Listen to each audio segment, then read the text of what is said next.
சர்வ வல்லமை பொருந்தின கர்த்தரும் இரட்சகருமாகிய இயேசு கிறிஸ்துவின் நாமத்தினாலே அனைவருக்கும் அடியேனுடைய வாழ்த்துகளும் வணக்கங்களும். இந்த பதிவு நான் கிறிஸ்தவர்கள் மத்தியில் மட்டுமே உரையாட வேண்டும் என்று எக்ஸ்க்ளூசிவாக ஒன்லி ஃபார் கிறிஸ்டியன்ஸ் என்கின்ற ஒரு நோக்கத்தோடு இந்த பதிவை நான் போடுறேன். இது அரசியல் சார்ந்ததாக நீங்கள் நினைத்து கொண்டால் மன்னிக்கணும், இது அரசியல் சார்ந்ததல்ல. நம்முடைய அன்றாட வாழ்க்கைக்குரிய உரிமைகளை குறித்த ஒரு பதிவு. எலெக்ஷன் முடிஞ்சாச்சு, கருத்து கணிப்புகளும் எலெக்ஷனை குறித்த கருத்து கணிப்புகளும் வெளியிட ஆரம்பிச்சிட்டாங்க. நான் இந்த மெசேஜை நான் முன்னாடியே ரெடி பண்ணி அழிச்சிட்டேன். ஏன்னா கருத்து கணிப்புக்கு முன்பதாக நம்ம கருத்துக்களை சொல்லிடக்கூடாதுங்கிறதுக்காக. இந்த எலெக்ஷன் முடிந்த உடனே கிறிஸ்தவர்கள் இதற்காக ஜெபிக்க வேண்டுமானால் மிக மிக மிக அவசியம். ஏன் அவசியம்னா, நீங்கள் எல்லாரும் கேள்வி கேட்கலாம், என்னப்பா எக்ஸாம் எழுதிவிட்டு சின்ன பிள்ளைங்க தான் எனக்கு பாஸ் மார்க் வரணும்னு ஜெபிப்பாங்க. இங்கே எலெக்ஷனே முடிஞ்சாச்சு, அதுக்கப்புறம் நீ ஜெபிச்சு என்ன பிரயோஜனம்னா, எலெக்ஷன் முடியறது பெரிய காரியம் இல்லை. அந்த எலெக்ஷன் ரிசல்ட் வர்ற வரைக்கும் எந்த விதமான வஞ்சகங்களோ துர்க்கிரியைகளோ நடந்து அந்த ரிசல்ட்டை மாற்றிடக்கூடாது. 100% தமிழ்நாட்டை சேர்ந்த எதிரிகளுக்கு கூட தெரியும், மாண்புமிகு முதலமைச்சர் ஸ்டாலின் அவர்களுடைய ஆட்சி மிக சிறப்பாக உலகமே திரும்பி பார்க்கிற அளவுக்கு, நான் சொல்கிறது இந்தியாவினுடைய முதன்மை மாநிலமாக அது மாத்திரமல்ல, உலகமே திரும்பி பார்க்கக்கூடிய அளவுக்கு திட்டங்களையும், தனக்கு எதிராக எவ்வளவு நெருக்குதல்கள் நீங்கள் நம்பவே மாட்டீங்க. இந்தியாவில் இருக்கக்கூடிய எந்த முதலமைச்சருக்கும் இல்லாத நெருக்கடிகள். அதை குறித்து ஆளூர் ஷா நவாஸ் ஒரு சில விஷயத்தை பேசியிருப்பார். அதை நான் உங்களுக்கு இதில் போடுறேன். இந்த விஷயங்கள் எப்படி பார்க்குறீங்க? ஒரு 75 ஆண்டுகள் அப்படிங்கிறது, திமுக மிகப்பெரிய நெருக்கடிக்கு உள்ளான ஒரு கட்சி. அதுலேயும் 50 ஆண்டுகளுக்கு மேலாக அந்த கட்சியை வழிநடத்திய கலைஞர் மற்ற எந்த தலைவரை காட்டிலும் மிக மோசமாக குறிவைக்கப்பட்டவர், இழிச்சொல்லுக்கு ஆளாக்கப்பட்டவர். அவருடைய தலைமையில் அந்த கட்சி அதிகாரத்தை அடைவது என்பது மிகவும் சவாலானது. அது எம்ஜிஆருக்கு இல்லாத சவால், ஜெயலலிதா அம்மையாருக்கு இல்லாத சவால், மற்ற யாருக்கும் இல்லாத சவால் கலைஞருக்கு இருந்தது. எதனால் அப்படி சொல்றீங்க? அதுதான், அது அவர் பின்பற்றிய கொள்கை, அதில் அவர் காட்டிய உறுதி. அவருக்கான எதிர்ப்பு கடுமையா இருந்தது, கடுமையான எதிர்ப்பு. அவருக்கு லாபி செய்யறதுக்கு ஆள் கிடையாது. அவர் இயங்காமல் ஒரு 4.5 வருஷம் வீட்டில் சும்மா உட்காந்துக்கிட்டு கடைசியில் ஒரு 6 மாதம் மட்டும் ஃபீல்டுக்கு வந்திருந்தாருன்னா எப்படி இருந்திருக்கும் நினச்சி பாருங்க. ஆனால் அதை மிக சாதாரணமாக ஜெயலலிதா அம்மையாரால் செய்ய முடியும். 6 மாதம் ஒர்க் பண்ணால் போதும், ஆட்சியே கிடச்சிரும். கலைஞர் அப்படி 6 மாதம் ஒர்க் பண்ணி என்னைக்காவது ஆட்சியை பிடிச்சிருக்காரா? அது சாத்தியமே கிடையாது. அப்போ எப்படி, அப்போ இவங்களுக்காக யார் வேலை பார்த்தா, இவங்களுக்காக யார் லாபி பண்ணா? இவங்க குற்றமே செஞ்சாலும் அதை எளிதில் கடந்து போய் விடுவார்கள். அவர் குற்றமே செய்யலைன்னாலும், அவர் தண்டிக்கப்படவே இல்லைனாலும், கடைசி 6 மாசத்துல வந்தாலும் அவங்களுக்கு வாக்களித்து வெற்றி பெற வைக்கிறாங்க. கருத்துருவாக்கங்கிறது ரொம்ப முக்கியமானது. ஒப்பீனியன் கிரியேட் பண்றது ரொம்ப முக்கியமானது. ஆதரவாகவோ எதிர்ப்பாகவோ ஒன்றை கட்டமைப்பது இருக்குல்ல, அதற்கான வலிமை அது ரொம்ப முக்கியமானது. 25 ஆண்டுகள் தொடர்ந்து மோடியால குஜராத்தை ஆள முடிகிறது அப்படின்னா, அங்க மோடிக்கு எதிரான எதிர்ப்பு இயக்கம், அதற்கான கருத்துருவாக்கம் என்பது பலவீனமா இருக்குன்னு அர்த்தம். அதுதான் விஷயம் அதுல. ஆனா மோடிக்கு எதிரான இயக்கம் வலுவா இருக்கு, அது ரொம்ப அது கட்டமைக்கக்கூடிய சக்திகள் மிகப்பெரிய அளவுக்கு இருக்காங்கன்னா அங்கேயும் அது சாத்தியம் இல்லை. அப்ப இங்க திராவிட இயக்கத்துக்கு எதிரான வெறுப்பு, எந்த அளவுக்கு திராவிட இயக்கம் ஆழமா வேரூன்றி இருக்கோ அந்த அளவுக்கு அதற்கு எதிரான வெறுப்பரசியலும் இருக்கு. அதை முன்னெடுக்கக்கூடியவர்களுக்கு எதிரான தனிப்பட்ட தாக்குதல்கள் இருக்கு. அவங்கள உளவியலாக வீழ்த்தக்கூடிய அளவுக்கு சுற்றிலும் உட்கார்ந்துருக்காங்க. இதையெல்லாம் தாண்டி தான் அவங்க அதிகாரத்துக்கு வரணும். இப்போ நீங்க இட்டுக்கட்டப்பட்ட ஒரு பொய்யின் மூலம் ஜெயலலிதா அம்மையாரை ஆட்சியிலிருந்து அகற்ற முடியுமா? இட்டுக்கட்டப்பட்ட ஒரு பொய்யின் மூலம் எம்ஜிஆர் ஆட்சியிலிருந்து அகற்ற முடியுமா? இட்டுக்கட்ட ஒரு பொய்யின் மூலம் அதிமுக ஆட்சியிலிருந்து அகற்ற முடியுமா? முடியாது. ஆனா திமுக அகற்றிட முடியும். 2011 2G ஸ்பெக்ட்ரம்ல சாதிச்சு காட்டினாங்க. இன்னைக்கு வரைக்கும் அதை நிரூபிக்கல. ஆனா ஜெயலலிதா அம்மையார் மேல திமுக வைத்த குற்றச்சாட்டு நிரூபிக்கப்பட்டிருக்கு, தண்டிக்கப்பட்டிருக்காங்க. அதை நம்ம பார்க்கணும். அப்ப ரெண்டும் ஒண்ணு கிடையாது. ஆனா அது அதிமுக நடக்காது, திமுக நடக்கும். எப்படி நடக்குது? அப்ப யார் அதை நடத்துறா? யார் அதை செஞ்சது யாரு? அப்போ ஒரு வலிமையான இயக்கம் இதற்கு எதிராக எப்பவுமே வேலை செஞ்சுக்கிட்டு இருக்குது. நீங்க ஊழலுக்காக முதலில் பதவி இழந்தவர் யாரு? டிடி கிருஷ்ணமாச்சாரி. யாராவது இன்னைக்கு அதை பத்தி பேசுறாங்களா? ஊழலுக்காக தண்டிக்கப்பட்டவர் யாரு? ஜெயலலிதா அம்மையார். யாராவது அதை பத்தி பேசுறாங்களா? முதல்ல வாரிசு அரசியல்ல பூத்துனது யாது? ராஜாஜி. யாராவது அதை பத்தி பேசுறாங்களா? உங்களுக்கு வாரிசு அரசியலை நினைவு கூறணும்னா நீங்க ராஜாஜியில நீங்க வந்து ட்ரெண்ட் பண்ணணும். ராஜாஜி பிறந்த நாள்ல நீங்க ட்ரெண்ட் பண்ணணும்ல. ஆனா கலைஞர் பிறந்த நாள்ல ட்ரெண்ட் பண்றீங்க, ட்ரோல் பண்றீங்க, சம்பந்தமே இல்லாம. அவர் அதை கொண்டு வரல, ஆனா அவர் வந்து ட்ரோலுக்கு உள்ளாகிறார். அவர் தண்டிக்கப்படல, ஆனா அவர் ட்ரோலுக்கு உள்ளாகிறார். இது எப்படி? இறந்து போன பிறகும் ஒரு மனிதர் அவர் சம்பந்தப்படாத விஷயத்துக்காக குறிவைக்கப்படுறாரு பாருங்க. இதுதான் சம்பந்தப்பட்டவர்கள் மறக்கடிக்கப்பட்டு விட்டார்கள். நீங்க மாநில உரிமை விட்டு கொடுத்து விட்டார், கச்சத்தீவை தூக்கி கொடுத்துட்டார்னு அவர் ஃபைட் பண்ண ஒரு விஷயத்தை அவர் மேல சாட்டுறீங்க. ஆனால் வந்து பீர்மேடு இதெல்லாம் போனா என்ன, அது வந்து நம்ம இந்தியாவில் தானே இருக்குன்னு சொன்னவர் காமராசர். அதற்காக காமராசர் விமர்சிக்கப்படுறாரா? கிடையாது. அவருடைய ஆட்சி காலத்தில் சங்கரலிங்கனார் உண்ணாவிரதம் இறந்து போறார். திமுக ஆட்சிக்கு வந்து அண்ணா வந்து அந்த பேரை நிலைநாட்டுறார். ஆனா பிரச்சனை இன்னைக்கு வந்து தமிழுக்கு விரோதி, தமிழினத்துக்கு விரோதின்னு யாரை குற்றம் சாட்டுறாங்க? சங்கரலிங்கனாரை இறக்க விட்டவர்களையா, பேர் வச்சவங்களையா? அப்போ இல்லாத பொல்லாத பழியை சுமக்க வேண்டியிருக்கு பாருங்க. இது வந்து வினோதமா இருக்கு. மாப்போசி வந்து அமைதிப்படை வரவேற்பேன்னு போறார். இலங்கையில போய் தமிழ் மக்களை கொன்றொழித்து விட்டு வரக்கூடிய படையை வரவேற்க நான் போவேங்கிறார். கலைஞர் முதலமைச்சராக இருந்து புரோட்டோகால் அவர் போய் வரவேற்கணும். மாப்போசிக்கு புரோட்டோகால் கிடையாது. ஆனா தமிழின தலைவரா மாப்போசி போற்றப்படுகிறார். கலைஞர் தமிழின விரோதியா தூற்றப்படுறார். எப்படி? வரலாற்றில் எவ்வளவு பெரிய வினோதங்கள் நடக்குது பாருங்க. இது எப்படி கட்டமைக்கப்படுது? இந்த கட்டமைக்கு பின்னால் இருக்கிற அரசியல் என்ன? இதுதான் நம்ம கேள்வி. நீங்க உண்மையிலே திமுக குற்றம் செய்திருந்தால் அந்த குற்றத்தை கேள்வி கேட்கறதுக்கு நமக்கு வந்து ரைட்ஸ் இருக்கு. கேள்வி கேட்கணும், எல்லாருமே யாராக இருந்தாலும் கேட்கணும். திமுக பாஜக உறவு கேள்விக்குள்ளாக்கப்பட்ட உறவு. எப்படி இப்படி செஞ்சீங்கன்னு கேட்கலாம், முரண்படலாம், விமர்சிக்கலாம். ஆனால் நீங்க வரலாற்றுல இன்னொருத்தர் அதை செஞ்சிருக்காரு, அந்த குற்றத்தை நம்ம அதை மறைச்சுக்கிட்டு கழிச்சுக்கிட்டு அந்த தலைவர்களை போற்றுகிறோம். அந்த குற்றத்துக்கு தொடர்பில்லாதவரை தூற்றுறோம். இதுதான் திமுக எதிர்கொள்ளக்கூடிய மிகப்பெரிய சவால். வாரிசு அரசியல் அல்லது இருந்து கொண்டிருக்கக்கூடிய சிக்கல்கள்னு சில விஷயங்களை நீங்க பட்டியலிட்டுறீங்க. அதை கடந்து அவங்க நின்றுருக்காங்க அப்படிங்கிற சொல்றீங்க. சூர்யா என்ன சொல்றாருன்னா, அவங்க தலைவர்கள் அல்லது அவர்கள் ஏற்றுக்கொண்ட கொள்கையில அவங்க அப்படியே நீடிக்கிறாங்களா அப்படிங்கிற கேள்வியை ஒரு அது நீங்க வந்து அட்மாஸ்பியர், பொலிட்டிக்கல் அட்மாஸ்பியரோட பொருத்தி தான் பார்க்கணும். எந்த ஒரு விஷயத்துமே எதுவுமே தொடங்கின புள்ளியில் அப்படியே நிக்காது. இன்னைக்கு எல்லா கட்சியில என்ன நிலைமை அதை பாருங்க. எல்லா கட்சியோடையும் திமுகவை பொருத்தி பாருங்க. சர்வைவல்ங்கிறது எல்லா கட்சிக்கும் ஒண்ணுதானே. அப்ப அந்த அரசியலோட பார்க்கணும், சமகால அரசியல் தான் நீங்க பொருத்தணும். நீங்க இந்த கேள்வியை சூர்யா கேட்டது நியாயமான கேள்வி, நான் வரவேற்கிறேன். வாரிசு அரசியல் சரியா? வாரிசு அரசியல் ஜனநாயகத்துக்கு எதிரானதுதான். வாரிசு அரசியல் கூடாது. கிரவுண்ட்ல இருந்தா லீடர்ஸ் வரணும், மக்கள்கிட்ட இருந்தா வரணும், மக்கள் தேர்ந்தெடுத்து கொண்டு வரணும், எல்லாருக்கும் வாய்ப்பு வழங்கப்படணும். சரியான கருத்து. ஆனால் நீங்க கேள்வியை திமுக நோக்கி மட்டும் தான் வைக்கிறீங்க. நீங்க வந்து எப்படி வந்து ஸ்டாலின் வந்தார், எப்படி உதயநிதி வந்தார் மட்டும் தான் கேட்கறீங்க. அதே எப்படி பிரேமலதா வந்தார், எப்படி வந்து அவருடைய மகன் விஜய் பிரபாகரன் வந்தார் நீங்க கேட்கல. எப்படி அன்புமணி வந்தார், அப்ப இப்போ தேர்தல் வரைக்கும் அவங்க குடும்பம், பிள்ளைங்க, மனைவி எல்லாரும் போய் நிக்கிறாங்களா, அது எப்படி நீங்க கேட்கல. ஒரு குடும்பத்தின் கட்டுப்பாட்டுக்குள்ள ஒரு கட்சியே போகுதா, ஏன் நீங்க கேட்கல? நீங்க கேட்டீங்கன்னா நியாயம், கேளுங்க, எங்கேயும் கேட்கலாம். ஆனா நீங்க கேட்க மாட்டீங்க. அப்போ ஒரு கட்சியை மட்டும் குறி வைக்கிறீங்க. அது ஏன்? அப்போ வாரிசு என்பதிலும் கூட, குடும்பம் என்பதிலும் கூட திமுக மட்டும் தான் பழிய சுமக்குது. நீங்க புதிதாக வந்த சீமான் கூட உதயநிதி எப்படி வரலாம், வேற அந்த கட்சியில் ஆளே இல்லைன்னு கேட்கிறார். ஆனா அவரே அன்னைக்கு என்ன சொன்னாரு, விருதுநகர்ல அந்த தம்பி ஜெயிச்சிருக்கலாம் அப்படிங்கிறார். அது எப்படி? அது எப்படி? ஏன் அந்த கட்சியில வேற ஆளே இல்லையா?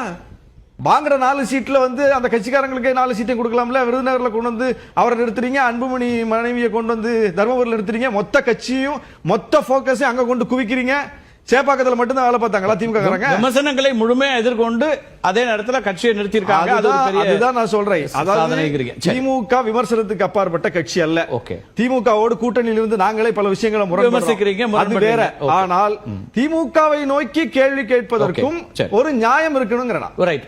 ஆளூர் ஷா நவாஸ் என்கின்ற அன்பு சகோதரர், மாண்புமிகு எம்எல்ஏ அவர் அவ்வளவு தெளிவாக, டிஎம்கே காரங்க கூட இவ்வளவு தெளிவான விளக்கத்தை கொடுக்கல. ஆனால் அவ்வளவு ஸ்டடி பண்ணி, ஏன் இந்த ஒரு கட்சி மாத்திரம் இவ்வளவு தாக்குதல்களுக்குள்ளவும் இவ்வளவு பொய்களை சமாளிப்பதற்குள்ளாகவும் இவ்வளவு விசேஷமாக அவங்க செய்யக்கூடிய நன்மைகளை கூட அவதூறாக தூற்றுகிற ஒரு பழி சொல்லுக்கு போகக்கூடிய நிலைமைக்கு தள்ளப்படுதுன்னா, இவங்களுக்கு லாபி பண்ண ஆள் இல்லை.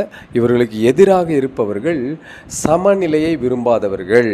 அதாவது எங்கே இந்த திராவிட கட்சி இருந்தால் இந்தியாவில் இருக்கக்கூடிய அந்த 4 வர்ணங்கள் அல்லது அந்த உயர்வு தாழ்வு என்கின்ற சமநிலைகள் அல்லது மேல்குடியாக உட்கார்ந்து கொண்டு மற்றவர்களை நசுக்கும்படியாக 4 வர்ணங்களாக ஒரு மனுஷனை பிரித்து வைத்திருப்பது, மனித குலத்தை பிரித்து வைத்திருக்கிற அந்த காரியங்கள் கெட்டு போய் விடுமோ என்கின்ற பயம்.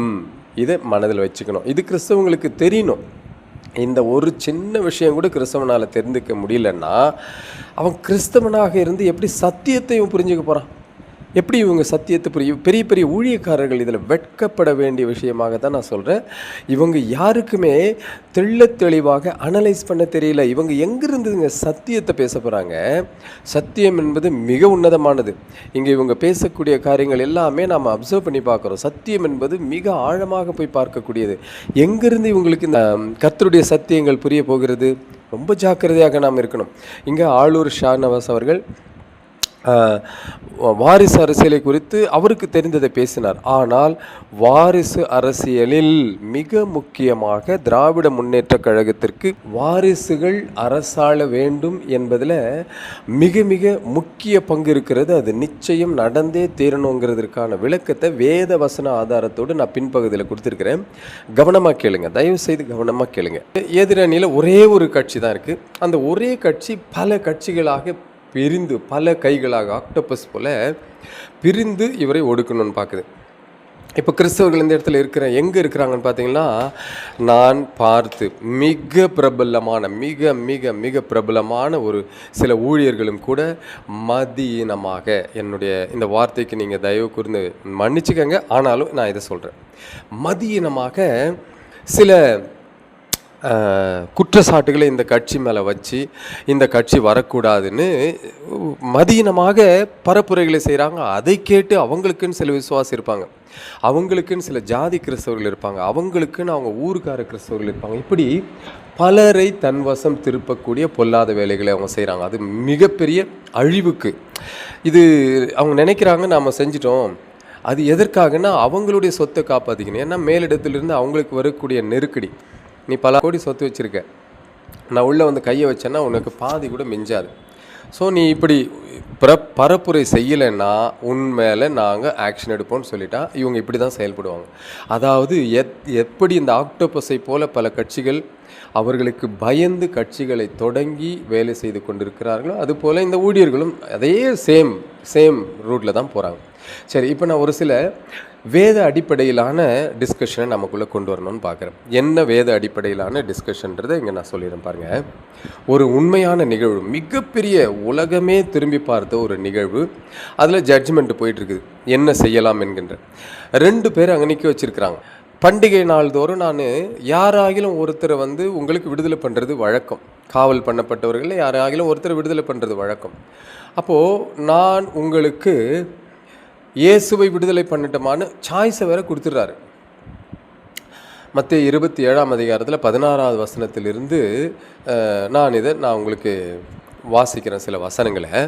அப்போது அதில் நான் மிக கவனமாக கண்டுபிடித்தது என்னவென்றால், இயேசு கிறிஸ்துவை குறித்து நாம் எல்லாருக்கும் தெரியும் இயேசு கிறிஸ்து எவ்வளவு விசேஷித்த காரியங்களை செய்தாருன்னு. ஆனால் இயேசு கிறிஸ்துவுக்கு சமமாக இன்னொரு ஆளை கொண்டு வந்து நிறுத்துகிறாங்க. அவர் யார் என்று சொன்னால் பரபாஸ் என்று சொல்லக்கூடிய ஒரு மனிதன்.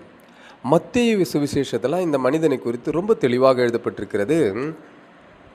காவல் பண்ணப்பட்டவர்களில் பரபாஸ் எண்ணப்பட்ட பேர் போன ஒருவன் இருந்தான். He was a celebrity. பேர் போனவன்னா ரொம்ப பிரபலமானவன். அவன் ரொம்ப பிரபலமானவன். எப்படி அவன் பிரபலமானான் என்று வேதத்தில் எழுதப்படவில்லை. காரணம் என்னவென்றால் அது அவனுடைய பிரபலத்திற்கு வேதம் அதை வேல்யூ பண்ணல. பிரபலமாகிறவர்கள் எப்படி பிரபலமாகனா, ஒன்று இயேசு கிறிஸ்துவை எதிர்த்து நின்று பிரபலமாக இருக்கணும், இல்லைன்னா மக்கள் மேல் அக்கறை கொண்டு நல்ல காரியங்களை செய்து, அதாவது நோய்களை சுகமாக்கி, வியாதி உள்ளவர்களை சுத்தம் பண்ணி, பிசாசுகளை துரத்தி, குஷ்டரோகிகளை சுத்தம் பண்ணி, எல்லா மனுஷரும் சமம் என்று சொல்லி, யூதன் என்றும் கிரேக்கன் என்றும் அடிமை என்றும் சுயாதீனன் என்றும் எந்த வித்தியாசம் கிடையாது, எல்லாருமே ஒன்றுன்னு சொல்லி இயேசு கிறிஸ்து போதித்த போதனைகளை சொல்லி அவன் பெரியாளாக இருக்கணும். இல்லை என்று சொன்னால் ஏதோ ஒரு விதத்தில் இவன் பெரியாளாக இருக்கான். அப்போது இயேசு கிறிஸ்துவுக்கு விரோதமாக இந்த பரபாஸ் எண்ணப்பட்ட ஒரு பேர் போன ஒருவன், செலிபிரிட்டின்ற வார்த்தை வேதத்தில் கிடையாது, அந்த காலத்தில் கண்டுபிடிச்சிருக்க மாட்டாங்க. But a noted person, well known person. அப்போது ஜனங்களை இந்த ஒரு குறிப்பிட்ட கூட்டம் என்ன பண்ணுது, பிரதான ஆசாரியரும் மூப்பரும் 20வது வசனம் சொல்லுகிறது, பரபாசை விட்டுவிட கேட்டுக்கொள்ளவும் இயேசுவை கொலை செய்யவும் பிரதான ஆசாரியரும் மூப்பரும் ஜனங்களை ஏவி விட்டார்கள்.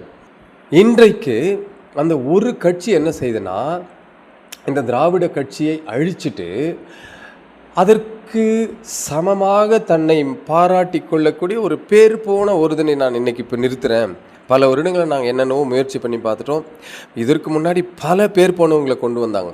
அது நான் யாருன்னு சொல்ல மாட்டேன், ஏன்னா அது மக்கள் கேட்குற மக்களுக்கு நல்லா தெரியும். விசேஷமாக கிறிஸ்தவங்களுக்கு அது தெரியணும். ஆனால் கிறிஸ்தவர்கள் ரொம்ப மௌடிகமாக இருப்பாங்க. மற்றவங்களுக்கு எல்லாருக்கும் தெரியும், டெஃபினட்டாக தெரியும். என்ன கமெண்ட்ஸில் திட்ட போகிறவர்கள் என்னென்ன வார்த்தை வச்சு திட்டுவாங்கங்கிறதும் தெரியும். இப்போது பிரதான ஆசாரியர் மூப்பர் என்ன ஜனங்களை ஏவி விடுறாங்கன்னா, நீங்கள் இயேசுவை கொலை செய்யுங்க, ஆனால் பரபாசை விடுதலை செய்ய கேட்டுக்கங்கன்னு சொல்கிறாங்க. இங்கேயும் அதே சூழ்நிலை நடக்கிறது.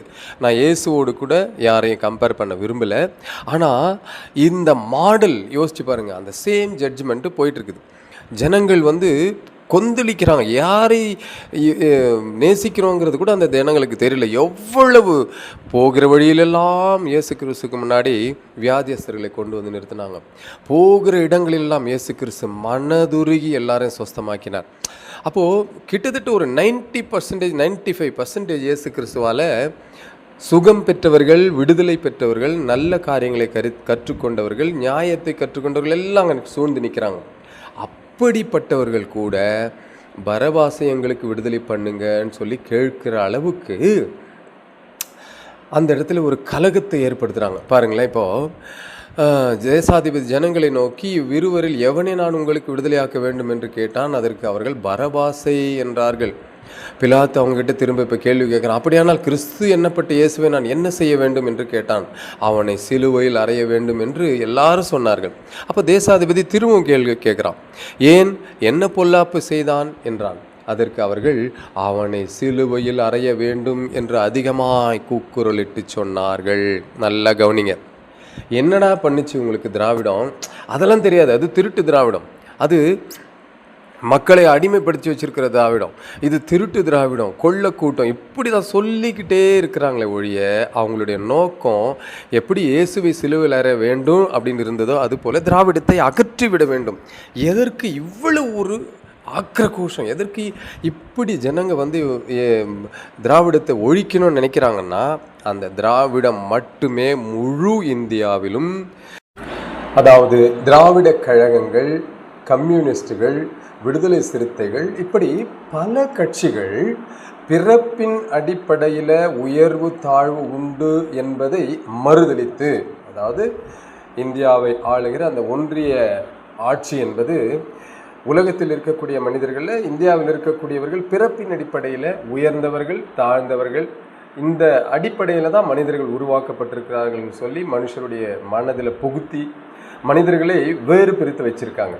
அப்போது இதை முழு மூச்சாக எதிர்க்கிற இந்த கட்சிகள் சேர்ந்த கூட்டமைப்பு தான் திராவிட முன்னேற்ற கழகத்தினுடைய கூட்டணிகள். அப்போ இவங்க எல்லாருமே ஒன்று சேர்ந்து திராவிட முன்னேற்ற கழகத்தின் தலைமையில் இந்த உயர்வு தாழ்வுகளை எதிர்த்து சமநிலைப்படுத்துகிறாங்க. அப்போது அதன்படி பார்க்கும்போது ஒரு குறிப்பிட்ட சாரார் அவர்கள் மலம் அள்ளுவதற்கு மட்டும்தான், ஒரு குறிப்பிட்ட சாரார் செருப்பு தைக்கிறதுக்கு மட்டும்தான், ஒரு குறிப்பிட்ட சாரார் சண்டை போடுறதுக்கு மட்டும்தான், ஒரு குறிப்பிட்ட சாரார் எல்லாமே அவர்கள் தொழில் அடிப்படையில் நிரூபிக்கப்பட்டவர்கள், மீன்ஸ் நிர்ணயிக்கப்பட்டவர்கள். அவங்களுக்கு பரலோகமோ மோட்சமோ எதுவுமே கிடையாது. ஒரு குறிப்பிட்ட சாரார் சவங்களை அடக்கம் பண்ணுகிறதற்கு, சவங்களுக்காக கூக்குரலிட்டு அழுவதற்கு, இப்படி இவங்களை பிரித்து வச்சுட்டாங்க. ஆனால் திராவிடம் என்ன சொல்லுது? அது தப்பு.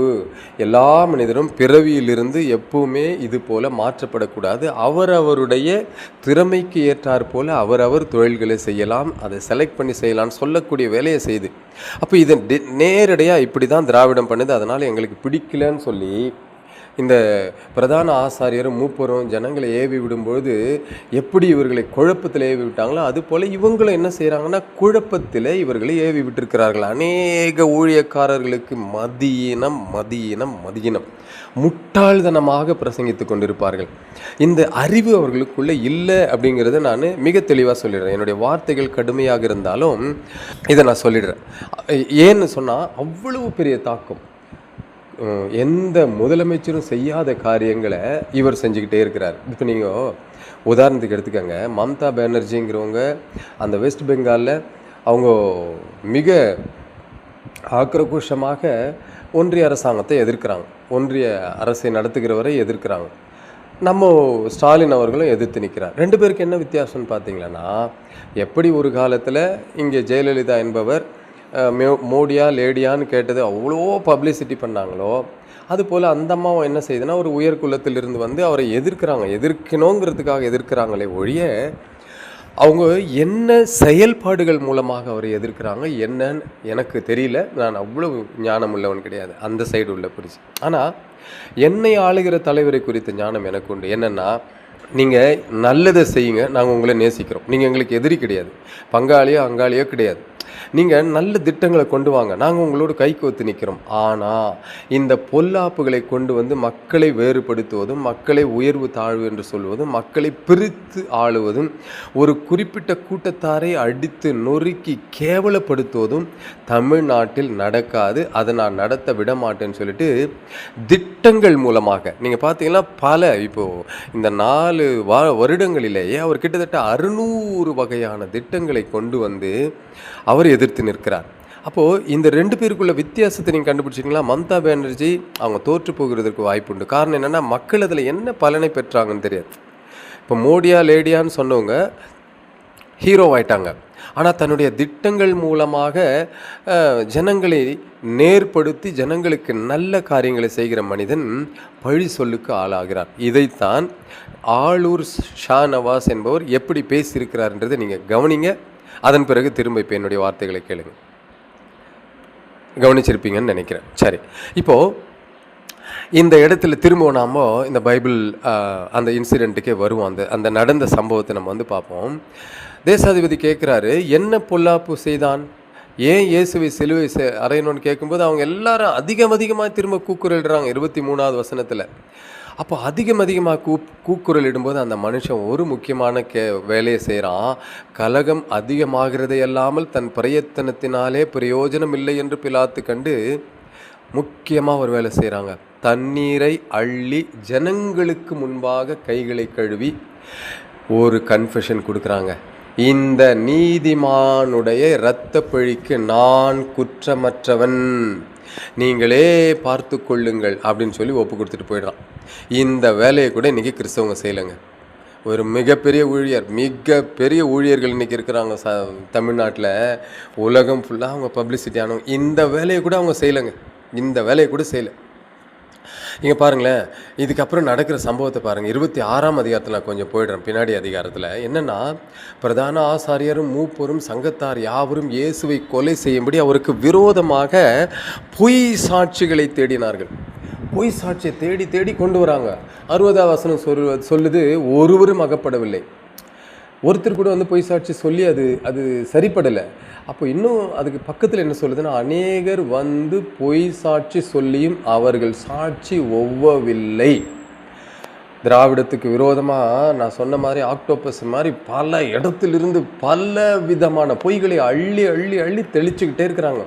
அது ஒன்றுமே நியாயம் என்று சொல்லக்கூடிய அளவுக்கு அது ஒவ்வவில்லை. கடைசியாக 2 பொய் சாட்சிகள் வந்து தேவனுடைய ஆலயத்தை இடித்து போடவும் 3 நாளைக்குள்ளே அதை கட்டவும் என்னாலே ஆகும் என்று இவன் சொன்னான்னு சொல்லிட்டு ஒரு சாட்சி சொல்கிறாங்க. இது இயேசு கிறிஸ்து இதை சொன்னார். ஆனால் இதற்கு ஏன் பொய் சாட்சி என்று அவர்கள் பேர் வைத்திருக்கிறாங்கன்னா, இயேசு கிறிஸ்து சொன்னதனுடைய அர்த்தம் வேற, இவர்கள் அதை பொய்யாக திரித்து கூறுகிற அர்த்தம் வேற. இப்போ பாருங்களேன், உதாரணத்துக்கு சொல்கிறேன். திருமாவளவன் அவர்கள் பெண்களை குறித்து சர்ச்சையாக பேசிட்டாருன்னு சொல்லிட்டு பயங்கரமாக போட்டுட்டாங்க, பொய் சாட்சிகளை கொண்டு வந்தாங்க. ஆனால் அந்த புத்தகத்தில் எழுதியிருக்கிறத அவர் சொன்னார், அதை பிரிச்சுட்டாங்க, திரிச்சு சொல்லிட்டாங்க. அதே போல் நம்முடைய துணை முதல்வர் உதயநிதி ஸ்டாலின் அவர்கள் பிறப்பின் அடிப்படையிலெல்லாம் உயர்வு தாழ்வு என்பது கிடையாதுங்க அப்படின்னு சொல்லிட்டு ரொம்ப தெளிவாக தெளிவுபடுத்தி ரொம்ப சவாலாக அவர் பேசினார். அழகான ஒரு ஸ்டேட்மெண்ட்டை கொடுத்தாரு. உடனடியாக அதை பொய் சாட்சியாக மாற்றி அவரை கொல்லணும் இப்படி அப்படின்னு பயங்கர ஆர்ப்பாட்டத்தை கொண்டு வந்தாங்க. ஆனால் நல்லா ஞாபகம் வச்சுக்கோங்க, இதில் எல்லாவற்றிலுமே அவங்க பின்வாங்கவே இல்லை. நான் சொன்னது சரிதான் என்று நின்றார்கள். இப்போ இயேசு கிறிஸ்துவக்கிட்ட போய் பார்த்தீங்கன்னா ஆமாம் இது பொய் சாட்சி தான் அவங்க நினச்சிக்கிட்டு இருக்காங்க. இப்போ திரும்பவும் நீங்கள் அந்த அதிகாரத்துக்குள்ளே போனீங்களா வேதத்தில் இவங்க 2 பேரும் வந்து இயேசு கிறிஸ்துவை விசாரிக்கிறாங்க. நீ தேவனுடைய குமாரனா அப்படின்னு கேட்குறாங்க. அதே போல் ஸ்டாலின் அவர்களை கூட நீங்கள் போயிட்டு பிறப்பின் அடிப்படையிலான உயர்வு தாழ்வுகளை எதிர்த்து நீங்கள் சமநிலை பேசுகிறவரா அப்படின்னு கேட்டால் அவர் ஆமான்னு தான் சொல்லுவார். உடனடியாக சட்டைகளை கிழிச்சிட்டு ஐயோ என்னுடைய பாரம்பரியத்தை ஒழிச்சிட பார்க்குறான், என்னை முற்றிலுமாக அழிக்க பார்க்குறான், இப்படி பல காரியங்களை கொண்டு வந்து அடுக்குவாங்க. ஆனால் வேதம் சொல்லுகிறது, மத்தேயு 26ஆம் அதிகாரம் 62வது வசனம் நான் வாசிக்கிறேன். அப்பொழுது பிரதான ஆசாரியன் எழுந்திருந்து அவரை நோக்கி, இவர்கள் உனக்கு விரோதமாக சாட்சி சொல்லுகிறது குறித்து நீ ஒன்றும் சொல்லுகிறதையான்னு கேட்குறாரு. இயேசு கிறிஸ்து பேசாமல் இருக்கிறாரு. அப்பொழுது பிரதான ஆசாரியன் அவரை நோக்கி, நீ தேவனுடைய குமாரனாகிய கிறிஸ்து தானா?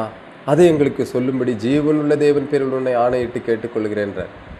அதற்கு இயேசு நீர் சொன்னபடி தான் அப்படின்னு சொல்கிறாரு. அன்றைய மனுஷகுமாரன் சர்வ வல்லவருடைய வலது வாரிசத்தில் வீற்றிருப்பதையும் வானத்தின் மேகங்கள் மேல் வருகிறதையும் இது முதல் காண்பீர்கள் என்று உங்களுக்கு சொல்லுகிறேன் என்றார். அதை சொல்லி முடித்த உடனே அப்பொழுது பிரதான ஆசாரியன் தன் வஸ்திரங்களை கிழித்து கொண்டு, இவன் தேவ தூஷணம் சொன்னான், இனி சாட்சிகள் நமக்கு வேண்டியதென்ன, இதோ இவன் தூஷணத்தை எப்பொழுது கேட்டீர்களேன்னு ஒரே கூச்சல் போடுறான். இதே தாங்க இன்னைக்கு பிறப்பின் அடிப்படையிலான உயர்வு தாழ்வுகளை எதிர்த்து நீங்கள் சமநிலை பேசுகிறவரா? அவர் ஆமான்னு தான் சொல்லுவார். உடனடியாக வஸ்திரத்தை கிழிச்சுக்கிறது, உடனடியாக கோபத்தை உண்டு பண்ணுறது, ஐயோ நம்முடைய கலாச்சாரத்தை ஒழிச்சிட்டான், ஐயோ நம்முடைய வழிபாடுகளை ஒழிச்சிட்டான், எவ்வளவு பழிகளை இந்த திராவிட கட்சியின் மேலே சொல்லணுமோ இதுக்கு யார் வெளியாட்கள் வச்சு செய்ய மாட்டாங்க. இந்த பிறப்பின் அடிப்படையிலான உயர்வு தாழ்வுகளில் ஒரு சிலரை தொட்டா தான் தீட்டு, ஆனால் உங்களை எல்லாம் பார்த்தாலே தீட்டு என்று சொல்லி கேவலமாக நடத்தப்படுகிற, மிக இழிவாக நடத்தப்படுகிற மனிதர்களை தெரிந்தெடுத்து அவர்களை காசு கொடுத்து வாங்கியோ என்ன ஒரு இழி செயலை செய்தோ அவங்க மூலமாகவே இவர்களுடைய கோட்பாடுகளுக்கு ஏற்றார் போல பேசும்படி ட்ரெயின் பண்ணி வெளியில் அனுப்புவாங்க. திராவிடத்தை ஒழிக்கும்படி பேசும்படியாக கொண்டு வந்து நிறுத்திடுவாங்க. நல்லா யோசிச்சு பாருங்கள், இது எவ்வளோ ஒரு அவமானம். நீங்கள் நிறைய டிவி டிபேட்டில் பார்த்துருப்பீங்க. இந்த இடஒதுக்கீடு அல்லது ரிசர்வேஷன் என்பது எவ்வளோ ஒரு விசேஷம் ஒடுக்கப்பட்டவர்களுக்குன்னு எல்லாருக்குமே தெரியும். ஆனால் இடஒதுக்கீட்டில் பயன்படுகிற சிலர் வந்து என்ன சொல்கிறாங்கன்னா, எங்களுக்கு இது இனிமேல் வேண்டாங்க, ஏன்னா நாங்களும் இப்போ படித்து வர ஆரம்பிச்சிட்டோம், பாவம் அவங்க ரொம்ப கஷ்டப்படுறாங்க, அவங்க நிறைய 100 மார்க் எடுத்துருக்குறாங்க, 80 மார்க் எடுத்துருக்குறாங்க, நாங்கள் குறைஞ்ச மார்க்கில் வந்துடுறோம், அப்போது எங்களுக்கு ரொம்ப சலுகைகள் இருக்கிற மாதிரியும் அவங்க ரொம்ப கஷ்டப்படுற மாதிரியும் தெரியுது அப்படின்னு சொல்லி மனதுருகி அதை விட்டு கொடுக்க பார்க்குறாங்க.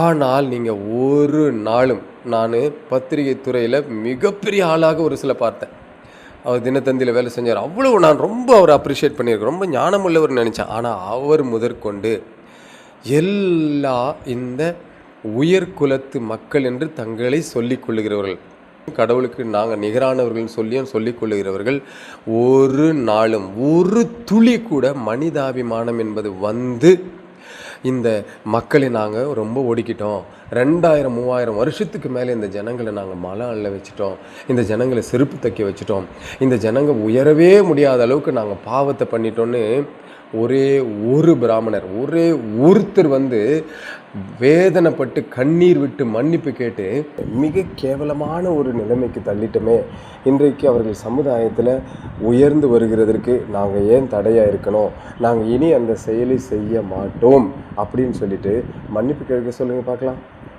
வாய்ப்பே கிடையாதுங்க. இன்னும் எவ்வளவு இவர்களை நசுக்கலாம், இன்னும் எவ்வளவு கொடூரமாக மிருகத்தனமாக மனிதர்களை பிரித்து ஆளலாம்ங்கிறதுலையே திட்டம் போட்டு இவர்கள் செயல்படுவார்களே ஒழிய ஒரு நாளும் ரெட்ராக்ட் பண்ணி நாங்கள் இந்த தவறை செய்துட்டோம், இப்படி மனுக்குலத்தை பிரிக்கிற உயர்வு தாழ்வை பிறப்பின் அடிப்படையிலேயே கொண்டு வருகிற இந்த கோட்பாடுகளை, இந்த திட்டங்களை, மத கோட்பாடுகளை நாங்கள் பின்பற்ற மாட்டோம் அப்படின்னு சொல்லுங்கள் பார்க்கலாம். சான்ஸே கிடையாது. அவங்களுக்கு மனதுருக்கம் என்பதே கிடையாது. அவங்களுக்கு இரக்கம் என்பதை ஒரு துளி கூட நீங்கள் எங்கேயும் பார்க்க முடியாதுங்க. ஒரே துளி பார்க்க முடியாது. நான் சேலஞ்ச் பண்ணுறேன். இப்போ ரீசெண்டாக நான் லக்ஷயா அப்படிங்கிற ஒரு தம்பி, அவன் ஆந்திராவில் இருக்கிற பிள்ளைன்னு நினைக்கிறேன்.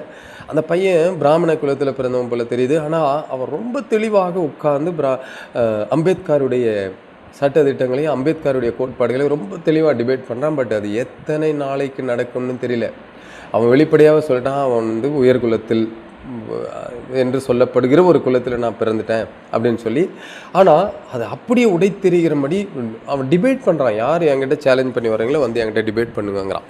ஆனால் அவனை ஒன்றும் பண்ண மாட்டாங்க. நல்லா கவனித்து பாருங்கள். சமத்துவத்தை பேசுகிறவர்களுக்கு சாதகமாகவும் பிறப்பின் அடிப்படையிலான உயர்வு தாழ்வுகள் தவறுன்னு சொல்கிறத நிரூபிக்கிறதற்காகவும் அவங்க யாரை தாங்கள் உயர்குலத்தில் பிறந்திருக்கிறோம்னு நினைக்கிறாங்களோ அதிலிருந்து யாராவது வந்தால் அதை ஏற்றுக்கொள்வாங்க. அதை குறித்து அவர்கள் ஒன்றுமே சொல்ல மாட்டாங்க. அவங்க ஆட்களே வந்தாக்க பேசாம விட்டுருவாங்க. ஆனால் அவங்க யாரை இழிக்குலம் என்று சொல்லியிருக்கிறார்களோ அவர்கள் சொல்லிட்டா உடனே அவங்களுக்கு கோவம் வந்துடும். அவங்கள கொல்லணும்னு பாங்க. இப்போது கமலஹாசன் சொன்னால் அவங்க ஏற்றுக்குவாங்க. ஆனால் அதே உதயநிதி ஸ்டாலின் சொன்னால் ஏற்றுக்க மாட்டாங்க. நிறைய காரியங்கள் இதெல்லாம் கிறிஸ்தவர்களுடைய அறிவுக்கு புரியுமா புரியாதா என்று எனக்கு தெரியவில்லை. அப்போது இதை கொண்டு வந்து இப்போ இவங்க என்ன சாட்சியை பொய் சாட்சியை கொண்டு வந்து நம்ம திராவிடத்தின் மேலே வைக்க பார்க்குறாங்கன்னா, சாராயம் ஆறாக கடந்து ஓடுது, அதை தடுத்து நிறுத்தவே இல்லை அப்படின்னு சொல்லி கொண்டு வருவாங்க. சாராயம் எல்லா தேசங்களிலும் எல்லா நாடுகளிலும் எல்லா ஸ்டேட்லேயும் போகுது. தமிழ்நாட்டில் மாத்திரம் கிடையாது. சொல்ல போனால் தமிழ்நாட்டில் அது ரொம்ப கண்ட்ரோலில் இருந்தது. ஆனால் இதற்கு முன்பு ஸ்டாலின் அவர்களுக்கு ஆட்சிக்கு முன்பு நடந்த ஒரு 15 வருடத்தில் சாராயம் முழுவதுமாக கட்டவிழ்த்து விடப்பட்டு அது போதைக்கு அடிமையாக்கப்பட்டவர்கள் நிறைஞ்சிட்டாங்க. நான் வேறொரு நாட்டில் வேலை செஞ்சுட்டு இருந்தேன். லீவுக்கு வரும்பொழுதெல்லாம் நான் எவ்ரி இயர் பார்க்குறேன், அது கூடிக்கிட்டே வந்து முன்னாடியெல்லாம் குடிக்கிறேன்னு இருந்தவர்கள் வீட்டில் ஒளிஞ்சு குடிப்பாங்க. அவங்க ஈவன் சிகரெட் பிடிக்கிறது கூட பயந்து ஒரு ஓரமாக இருந்து சிகரெட் பிடிப்பாங்க. ஆனால் இந்த குறிப்பிட்ட ஒரு 15 வருடத்திற்கு நான் பார்த்துட்டேன், தெருவில் வீட்டுக்கு பக்கத்தில் அப்பா அம்மாவுக்கு முன்னாடியே உட்காந்து குடிக்கிறவர்கள் பெருகிட்டாங்க. அவ்வளவு தூரம் பெருக்கப்பட்ட ஒன்றை இந்த 4 வருஷம் ஆட்சியில் அப்படியே ஒழிச்சிடணும்னு சொல்லி சொல்கிறீங்க பாருங்களேன், எவ்வளவு கொடூரம். வித்ட்ராவல் சின்றத்தை குறித்து நீங்கள் கேள்விப்பட்டிருக்கிறீர்களா? ஒரு அடிமையிலிருந்து மீட்டெடுக்கக்கூடியதற்கு என்னென்னலாம் ஸ்டெப்ஸ் இருக்குங்கிறது நீங்கள் கேள்விப்பட்டிருக்கீங்களா? சரி, இது அரசாங்கம் மட்டும்தான் செய்யணுமா? ஏன் உங்களுக்கு தனி மனித பொறுப்பு என்பது ஒன்று இல்லையா? ஏன் உங்கள் பிள்ளைகிட்ட நீங்கள் சொல்லக்கூடாது? கிறிஸ்தவர்கள் குடிக்கிறக்கு இப்போ கிறிஸ்தவர்கள் ஏகப்பட்டவங்க இருக்கிறாங்க. உங்கள் பிள்ளைகிட்டையோ உங்கள் புருஷங்கிட்டையோ உங்கள் அப்பா கிட்டேயோ உங்கள் தாத்தா கிட்டேயோ உங்கள் பேர பிள்ளைங்கிட்டேயோ ஏன் நீங்கள் சொல்லி உங்கள் வீடுகளில் இந்த வசனத்தை எழுதுங்க. நீதிமொழிகள் 23ஆம் அதிகாரம் 29லேருந்து சில வசனத்தை சொல்கிறேன். இது உங்கள் வீடுகளில் தைரியமாக இருந்தால் ஒவ்வொரு கிறிஸ்தவங்களும் எழுதுங்களேன். உங்களுக்கு ரெஸ்பான்சிபிலிட்டி உண்டா? உங்கள் வீடுக்கு தோறும் விசுவாசிகளே இந்த வசனத்தை எழுதி வைங்க. இது தனி மனித ஒழுக்கம், ஒவ்வொருவரும் கட்டுப்பாடோடு நடந்து கொள்ளும்படி உங்களுக்கு நாங்கள் அறிவுறுத்துகிறோன்னு சொல்லி வேத வசனத்தை எழுதுங்க. போகும்பொழுதும் வரும்பொழுதும் அவன் படித்தான்னா அவனுக்குள்ளே ஒரு நாளைக்கு குத்தப்படுவான். உங்கள் வீட்டில் குடிக்கிறவர்கள் திருந்திடுவாங்கன்னு சொல்லிட்டு நீதிமொழிகள் 23ஆம் அதிகாரம் 29ஆவது வசனத்துலேருந்து நான் வாசிக்கிறேன். இது நியாயமாக இல்லையா பாருங்கள். ஐயோ, யாருக்கு வேதனை, யாருக்கு துக்கம், யாருக்கு சண்டைகள், யாருக்கு புலம்பல், யாருக்கு காரணம் இல்லாத காயங்கள், யாருக்கு இரத்தம் கலங்கின கண்கள். மதுபானம் இருக்கும் இடத்திலே தங்கி தாவரிப்பவர்களுக்கும் கலப்புள்ள சாராயத்தை நாடுகிறவர்களுக்கும் தானே. மதுபானம் இரத்த வருணமாயிருந்து பாத்திரத்தில் பளபளப்பாய் தோன்றும் போது நீ அதை பாராதே. அது மெதுவாய் இறங்கும், முடிவிலே அது பாம்பை போல கடிக்கும், விரியனை போல தீண்டும். உன் கண்கள் பரஸ்திரிகளை நோக்கும், உன் உள்ளம் தாறுமாறானவைகளை பேசும். நீ நடுக்கடலிலே சயனித்திருக்கிறவனைப் போலும் பாய்மரத்தட்டிலே படுத்திருக்கிறவனைப் போலும் இருப்பாய். என்னை அடித்தார்கள், எனக்கு நோகவில்லை, என்னை அறைந்தார்கள், எனக்கு சுரணை இல்லை. நான் அதை பின்னும் தொடர்ந்து தேட எப்பொழுது விழிப்பேன் என்பாய். இதை எழுதி வைங்களாம் பார்க்கலாம். உங்கள் வீட்டில் ஒவ்வொரு அறையிலையும் ஒவ்வொரு இடத்துலையும் எழுதி உங்கள் பிள்ளைக்கு இது சொல்லுங்களேன். வெக்கம், அவமானம். ஏன்னா உங்கள் வீட்டுக்கு வருகிறவங்க உங்கள் வீட்டில் ஒரு வேளை இப்படிப்பட்ட இருக்கிறானோன்னு சொல்லி கேட்டுருவாங்கன்ற அவமானம் கிறிஸ்தவர் வீட்டில் இருக்குது. நீங்கள் என்ன எழுதுறீங்க? இயேசு கிறிஸ்து இந்த இல்லத்தின் தலைவர் அப்படின்னு எழுதுவீங்க. நீ போகையிலும் ஆசீர்வதிக்கப்பட்டிருப்பாய், வருகையிலும் ஆசீர்வதிக்கப்பட்டிருப்பாய் எழுதியிருப்பீங்க. நீ பெருகுவாய், இடம் கொண்டு பலமாய் பெருகுவாய்ன்னு எழுதியிருப்பீங்க. நீ என்னென்ன நீங்கள் இந்த ஆசீர்வாதத்தெல்லாம் எழுதுறதுக்கு வெக்கப்படாத நீங்கள் இதை எழுதலாமே. இது தனி மனித ஒழுக்கம் இல்லையா? இப்போது இதை படித்து படித்து சாராயத்திலிருந்து நிறுத்திவிட்டு போதையிலிருந்து உங்கள் பிள்ளை நிறுத்தினா சத்தியத்தின்படி அவன் நிறுத்தப்பட்டான். அரசாங்கமாக இதுக்கு பொறுப்பெடுக்க முடியும்? வாங்குகிறவன் இல்லாமல் போனால் விற்கிறவன் எப்படிங்க பொருளை விற்க முடியும்? உங்கள் பிள்ளைகள் குடிக்கிறதுக்கு ஆட்கள் இல்லை என்று சொன்னால் எப்படி ஒரு ஒரு ஒரு மனுஷனால் அதை வியாபாரம் பண்ண முடியும்? அப்போது யோசித்து பாருங்கள், இது தனி மனித ஒழுக்கம். ஆனால் இதை கொண்டு வந்து சொல்லி சாராயம் ஓடுது அப்படின்னு, ஏயா 600 திட்டங்களுக்கு மேலே போட்டிருக்காரே, அது எதுவுமே உன் கண்ணில் படலையா? அதை வாழ்த்தி சொல்லணுங்கிற அறிவில்லையா? அப்போது இது இல்லாமல் ஒரு அரசாட்சியை கேவலப்படுத்தக்கூடிய ஒரு பொய் சாட்சியை கொண்டு வருகிற உங்களுக்கு எப்படிப்பட்ட தண்டனைகள் இருக்கும்? ஆனால் நான் கிறிஸ்தவர்களை கேட்டுக்கொள்கிறேன், தயவு கூர்ந்து இந்த மாதம் மே மாதம் 4ஆம் தேதி வரைக்கும் தயவு கூர்ந்து ஜெபியுங்க. மிகப்பெரிய பெரும்பான்மையோடு இந்த அரசாங்கம் வரணும் அப்படின்னு சொல்லிட்டு திரும்ப திரும்ப ஒரு பழியை கொண்டு வந்து போட்டுக்கிட்டே இருப்பாங்க. இது என்ன மன்னராட்சியா? இதுனா மன்னராட்சியினுடைய குடும்பமா? இதை நீங்கள் எப்படி ஆதரிக்கலாம்? அப்பா ஆட்சி செஞ்சார், அவருடைய மகன் இன்னைக்கு இருக்கிறார், இப்போ பேரப்பிள்ளை வருவார், இது சரியா அப்படின்னு கேட்குறவங்க எல்லாம் இருப்பாங்க. எனக்கு இது ரொம்ப நியாயமாக தான் பட்டுது. நான் ரொம்ப நியாயமாக, ஆமாம் இது கரெக்டு தானே அப்படின்னு நான் நினச்சிட்டு இருந்தேன். ஆனால் என்னுடைய கண் முன்னாடி சில கட்சிகளை பார்த்தேன். அதிமுக என்ற ஒரு மிகப்பெரிய ஒரு கட்சி இருந்தது. அந்த கட்சி இன்றைக்கி எத்தனை துண்டாக பிரிஞ்சு போச்சு. அதில் பல துண்டுகள் போய் இப்போ ஒரு துண்டுக்கு ஒருத்தர் நான் இதான் அதிமுகன்னு சொல்லிட்டு இருக்காரு. ஆனால் அந்த கட்சியை ஆண்ட எம்ஜிஆர் அவருக்கு ஒரு மகன் இருந்தான், இல்லை மகள் இருந்தான்னு வச்சுக்கோங்களேன். அவங்க அரசியலில் தொடர்ந்து ஈடுபட்டிருந்தாங்கன்னு வச்சுக்கோங்க. ஒரு நாளும் அந்த கட்சி உடைந்திருக்காது. எம்ஜிஆரை வணங்குறவங்க இன்றைக்கி இருக்கிறாங்க, அந்த கட்சி பிரிஞ்சே இருக்காதுங்க. நான் சேலஞ்ச் பண்ணி சொல்கிறேன். ஏன் என்று சொன்னால் அதற்கடுத்து ஜெயலலிதா வந்தே இருக்க முடியாது. ஏன்னா அவருடைய பிள்ளை, அவருடைய பேரன் அந்த ஆட்சி போய்கிட்டே இருந்திருக்கும். ஜெயலலிதா என்ற ஒருத்தர் வந்தே இருக்க முடியாது. சரி, எம்ஜிஆருக்கு பிள்ளையில் இப்போ ஜெயலலிதா வந்தாங்க. ஜெயலலிதா அவங்களுக்கு ஒரு மகனோ இருந்து அவங்க தீவிர அரசியல் இருந்திருந்தாங்கன்னா இன்றைக்கி பிரிந்து போன ஒரு மந்திரியோ அல்லது ஒரு எம்எல்ஏவோ ஒரு எம்பியோ நிமிர்ந்து கூட நின்று இருக்க மாட்டாங்க அவங்க முன்னாடி. அந்த அளவுக்கு கட்டுக்கோப்பாக அங்கே இருந்து பயந்து அந்த கட்சி உடைந்து போகாத அளவுக்கு அதை ஸ்திரப்படுத்தியிருப்பாங்க. அப்போது அவர்களுக்கு பிள்ளை இல்லை என்பதனால் அந்த கட்சி உடைந்து போய்விட்டது. நல்லா யோசிச்சு பாருங்கள். அப்போது இது போல எத்தனை கட்சிகள் உடைந்து போயிருக்கிறது. ஆனால் இங்கே திராவிடத்தை தன்னுடைய தலையாய செயலாக கொண்டு, தன்னுடைய தலையாய கடமையாக கொண்டு செயல்பட்டு வருகிற இப்போ கலைஞர் அவர்கள் ஒன்று சொன்னார். அவங்க மகன் எதுக்காவது தப்பாக விலகி போனாரா? அதை அப்படியே வீரியமாக செயல்படுத்துகிறார். சரி, அவர் அப்படின்னா உதயநிதி ஸ்டாலின் என்ன அப்படியே விலகி போயிட்டாரா?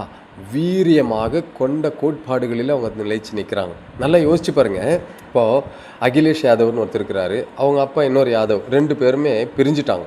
அவங்க அப்பாவுடைய கட்சியிலேருந்து இவர் வந்தவர், ஆனால் 2 பேர் பிரிஞ்சுட்டாங்க. ஏன்னா 2 பேருக்குள்ளே கருத்து வேறுபாடுகள், அவர்களுடைய திட்டம் வேறு, இவருக்கு திட்டம் வேறுன்னு ஆயிடுச்சு. ஆனால் அது போல் தமிழ்நாட்டில் நடந்ததா சொல்லுங்கள் பார்க்கலாம்? இல்லையே. கொள்கையிலும் கோட்பாட்டிலும் தாத்தாவை விட வீரியமாக பேரன் இருக்கிறான், தகப்பனை விட வீரியமாக பிள்ளை இருக்கிறாரு. அப்போது இது கட்டுக்கோப்பாக இல்லவா வைக்கப்பட்டிருக்கிறது? ஏதோ ஒரு வழியில் இதை செயல்படுத்திட்டு வராங்க இல்லையா? நீங்கள் யோசிக்கலாம், அப்போ சரி, துணை முதலமைச்சர் பதவியை நீங்கள் அவன் ஒரு கட்சியில் இருக்கக்கூடிய மிக உழைத்து செயல்படக்கூடிய ஒருத்தருக்கு கொடுக்கக்கூடாதுன்ட்டு சரி கொடுத்துருக்கலாம். ஏக்நாத் ஷிண்டே என்ற ஒருவருக்கு மத்திய பிரதேசத்தில் துணை முதலமைச்சர் பதவியை கொடுத்துட்டாங்க. உங்களுக்கு எதிராளியை பற்றி தெரியலங்க. எதிராளி யாரை வேண்டுமானாலும் ஒன்று அடிப்பணிந்து அவரை விலைக்கு வாங்கிடுவாங்க, இல்லை என்றால் உண்மையாகவே காசை கொடுத்து தன் பக்கம் சேர்த்துக்குவாங்க, விலைக்கு வாங்கிடுவாங்க. இப்போ ஏக்நாத் ஷிண்டேவை விலைக்கு வாங்கிட்டாங்க. அந்த கட்சியில் இப்போ துணை முதலமைச்சர் ஒருவேளை அந்த சிவசேனாவில் இருக்கக்கூடிய அவருடைய பிள்ளை வந்திருந்தால் விலைக்கு வாங்க முடியுமா? என்னுடைய அப்பா முக்கியம் நிற்க மாட்டாரா? இன்றைக்கு விலைக்கு போகிற பிள்ளைகள் கூட இருக்கிறாங்க. ஆனால் திராவிட முன்னேற்ற கழகத்தில் அப்படி விலைக்கு போக மாட்டார்கள். தாத்தாவோட வீரியத்தில், அதே வீரியத்தில் சொன்னார், என்னை கொல்றேன்னு சொன்னானே வர சொல்லுங்கன்னு சொல்லிட்டு. அப்போது இந்த வீரியத்தை இவர்கள் கொண்டிருக்கிறார்கள் அல்லவா, அதை நாம் அப்ரிஷியேட் தானே பண்ணியிருக்கணும். நீங்கள் அப்ரிஷியேட் பண்ண கூட வேண்டாங்க, அதை கேவலப்படுத்தி யார் யாரெல்லாம் எழும்பி நிற்கிறீங்களோ எவ்வளவு கேவலமாக அதை நீங்கள் செய்கிறீங்க யோசித்து பாருங்கள். நான் ஒரு 3 செக்மெண்ட்டை வேதத்தில் வாசிக்கிறேன், ஒரே வசனம் தான். அதை எப்படி இந்த வசனங்கள் இந்த ராஜரீகத்தை குறித்து சொல்லுதுன்றது நீங்கள் வாசித்து பாருங்களேன். 1 ராஜாக்களில் 2ஆம் அதிகாரம் 3ஆவது வசனத்துலேருந்து வாசிக்கிறேன்.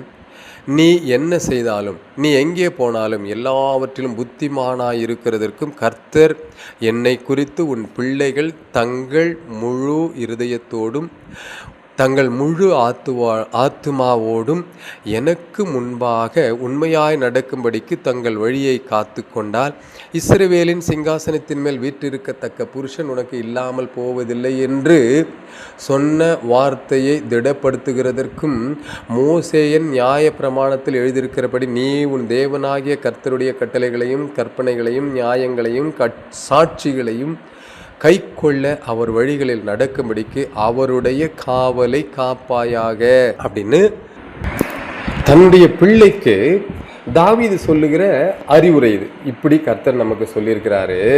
அப்போது தேவனுடைய கட்டளைகளில் நீ நடக்கக்கூடாது, வலதுபுறம் இடதுபுறம் சாயக்கூடாது, முழு இருதயத்தோடு அதை செயல்படுத்தி தேவனுடைய காவலை காப்பாயாகன்னு சொல்லியிருக்கிறார். இதை அப்படியே கொண்டு வந்து இந்த கட்சியோடு நம்ம பொருத்துவோங்க. திராவிடத்திற்கென்று ஒரு கொள்கை, அது எல்லோரையும் சமநிலைப்படுத்துவது, எல்லோரையும் அறிவுக்குள்ளே கொண்டு வருகிறது, எல்லோரையும் உயர்வுக்குள்ளே கொண்டு வருகிறது, யாரும் யாருக்கும் அடிமை இல்லை என்று சொல்லக்கூடிய இடத்துல கொண்டு வர்றது. இந்த காவலை கொண்டு நீ மனிதர்களை காப்பாயாக, உன் நாட்டில் இருக்கக்கூடியவர்களை காப்பாயாக என்பது இவர்களுக்குரிய கட்டளை. இதில் முழு இருதயத்தோடு, முழு மூச்சோடு, முழு ஆத்மாவோடு நீ செயல்படுன்னு சொல்லியிருக்கு. இதில் திராவிடம் விலகிச்சா? எந்த இடத்தில் விலகுச்சுன்னு நீங்கள் சொல்லுங்கள் பார்க்கலாம். பழியாக பொல்லாப்பாக பல அருவருப்புகளை கொண்டு வருவீங்க. அப்போது இது எவ்வளவு ஒரு கேவலமான விஷயத்தை நீங்கள் சொல்கிறீங்க. இப்போ தேவன் இந்த இடத்துல அவர்களுக்கு கொடுத்திருக்கிற வார்த்தை என்ன? இஸ்ரவேலின் சிங்காசனத்தின் மேல் வீற்றிருக்கத்தக்க புருஷன் உனக்கு இல்லாமல் போவதில்லை அப்படின்னு கர்த்தர் உனக்கு சொல்லியிருக்காரு. அந்த வார்த்தையை திடப்படுத்துகிற மாதிரி நீ நடந்துக்கோன்னு சாலமோனுக்கு சொல்கிறார். இப்போது சாலமோன் ஆட்சி நேரத்தில் 1 ராஜாக்கள் 8ஆம் அதிகாரத்துக்கு நாம் வந்துடும். 1 ராஜாக்கள் 8ஆம் அதிகாரம் 24ஆம் வசனம். இப்போ சாலமோன் கர்த்தர்கிட்ட பேசுகிறான். பின்பு சாலமோன் கர்த்தருடைய பலிபீடத்துக்கு முன்னே வந்துட்டு, தேவரீரன் தகப்பனாகிய தாவீது என்னும் உம்முடைய தாசனை நோக்கி, நீ எனக்கு முன்பாக நடந்தது போல உன் குமாரரும் எனக்கு முன்பாக நடக்கும்படி தங்கள் வழியை காப்பார்களேயானால் இஸ்ரவேலின் சிங்காசனத்தின் மேல் வீற்றிருக்கும் புருஷன் எனக்கு முன்பாக உனக்கு இல்லாமற் போவதில்லை என்று சொன்னதை இப்பொழுது அவனுக்கு நிறைவேற்றும். இதை தெளிவுபடுத்தும்படி சாலமோன் இந்த இடத்துல மிக தெளிவாக ஆண்டவர்கிட்ட கேட்கிறார். என்ன சொல்றாரு?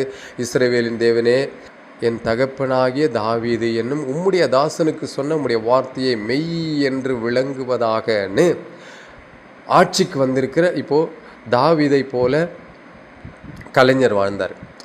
கலைஞருடைய பிள்ளையாகிய சாலமோன் போல இப்போது ஸ்டாலின் வாழ்கிறார்னு வச்சுக்கோங்க. அவர் இதை கேட்கிறார். இந்த இஸ்ரவேல் என்று சொல்வதை நம்ம தமிழ்நாடுன்னு வச்சுக்கோம். தமிழ்நாட்டிலே இந்த முதல்வர் பீடத்திலிருந்து ஆட்சி செய்வதற்கு தேவனாகிய கர்த்தருக்கு முன்பாக இவர்களுக்கு ஒரு பிள்ளை இல்லாமல் போவதில்லை என்கின்ற ஒரு வாக்குறுதியை தேவன் கொடுத்ததாக வச்சுக்கோம். அப்போது இதை அவரும் சொல்கிறாரு. என்ன செய்கிறாரு? நாங்கள் இந்த சட்ட திட்டத்தில் கரெக்டாக இருக்கிறோம், இதில் நாங்கள் மிக தெளிவாக நடந்துக்கிறோன்றார். 1 ராஜாக்கள் 9ஆம் அதிகாரம் 4ஆவது வசனத்தில் கர்த்தரே பேசுகிறார். என்ன சொல்கிறாரு? நான் உனக்கு இட்ட கட்டளையை எல்லாவற்றையும் நீ செய்து என் கட்டளைகளையும் நியாயங்களையும் கைக்கொள்ளும்படிக்கு என் சமூகத்தில் மன உத்தமமும் செம்மையுமாய் உன் தகப்பனாகிய தாவீது நடந்தது போல நடப்பாயானால் இஸ்ரவேலின் சிங்காசனத்தில் மேல் உட்காரும் புருஷன் உனக்கு இல்லாமற் போவதில்லை என்று உன் தகப்பனாகிய தாவீதோடே நான் சொன்னபடியே இஸ்ரவேலின் மேல் உள்ள உன் ராஜ்யபாரத்தின் சிங்காசனத்தை என்றென்றைக்கும் நிலைக்க பண்ணுவேன். புரிஞ்சிடுச்சிங்களா?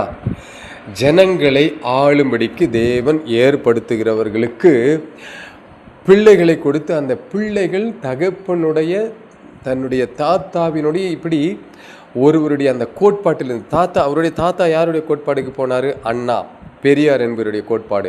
இதில் எதிலாகிலும் இவர்கள் வழுவி போகிறார்களான்னு பாருங்களேன். அவங்க வழுவி போக மாட்டாங்க. ஏன்னா அந்த சிங்காசனத்தில் இருந்து ஆளும்படிக்கு தேவன் அவர்களை நியமித்திருப்பது உண்மையானால் அவங்களுக்கு அந்த வாரிசுகளை கர்த்தர் கொடுத்துக்கிட்டே இருக்கிறார். இப்போ அந்த சைடில் வாரிசு இல்லாததுனால அதை கட்டுக்கோப்பாக வைக்க முடியவில்லை. இப்போது இதை உடைக்கணுங்கிறது தான் இந்த இடத்துல மிகப்பெரிய ஒரு செயலாக எதிரில் இருக்கக்கூடிய ஒரே கட்சி. இதை உடைச்சிட்டா திமுக உடைச்சிடலாம். இப்போது துணை முதலமைச்சர் பதவி வேறு யாருக்குன்னா கொடுத்தா ஈஸியாக காசு கொடுத்து வாங்கிடுவாங்க. அதே போல் உதயநிதியை போய் வாங்க முடியுமா? முடியாது. மிரட்டி பார்த்தா கூட முடியாது.